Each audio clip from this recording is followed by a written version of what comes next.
The lion cannot protect himself from traps, and the fox cannot defend himself from wolves. One must therefore be a fox to recognize traps, and a lion to frighten wolves. One of the great secrets of the day is to know how to take possession of popular prejudices and passions, in such a way as to introduce a confusion of principles which makes impossible all understanding between those who speak the same language and have the same interests. Rome remained free for 400 years and Sparta 800, although their citizens were armed all that time, but many other states that have been disarmed have lost their liberties in less than 40 years. Women are the most charitable creatures, and the most troublesome.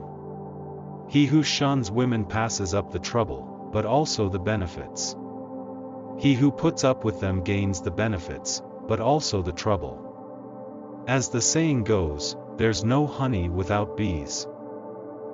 You know better than I that in a republic talent is always suspect. A man attains an elevated position only when his mediocrity prevents him from being a threat to others. And for this reason a democracy is never governed by the most competent, but rather by those whose insignificance will not jeopardize anyone else's self-esteem. All courses of action are risky, so prudence is not in avoiding danger, it's impossible, but calculating risk and acting decisively. Make mistakes of ambition and not mistakes of sloth. Develop the strength to do bold things, not the strength to suffer.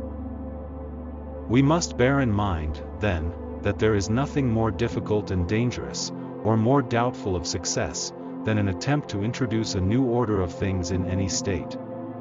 For the innovator has for enemies all those who derived advantages from the old order of things, whilst those who expect to be benefited by the new institutions will be but lukewarm defenders. Whoever wishes to foresee the future must consult the past, for human events ever resemble those of preceding times. This arises from the fact that they are produced by men who ever have been, and ever shall be, animated by the same passions, and thus they necessarily have the same results. Men are of three different capacities: one understands intuitively, another understands so far as it is explained, and a third understands neither of himself nor by explanation. The first is excellent, the second, commendable, and the third, altogether useless. And what physicians say about disease is applicable here, that at the beginning a disease is easy to cure but difficult to diagnose, but as time passes, not having been recognized or treated at the outset, it becomes easy to diagnose but difficult to cure. The same thing occurs in affairs of state, for by recognizing from afar the diseases that are spreading in the state, which is a gift given only to the prudent ruler, they can be cured quickly, but when, not having been recognized, they are not recognized and are left to grow to the extent that everyone recognizes them, there is no longer any cure. The wise man should always follow the roads that have been trodden by the great and imitate those who have most excelled, so that if he cannot reach their perfection, he may at least acquire something of its savor. For a long time I have not said what I believed, nor do I ever believe what I say, and if indeed sometimes I do happen to tell the truth, I hide it among so many lies that it is hard to find. It should be borne in mind that there is nothing more difficult to arrange, more doubtful of success, and more dangerous to carry through than initiating changes. The innovator makes enemies of all those who prospered under the old order, and only lukewarm support is forthcoming from those who would prosper under the new.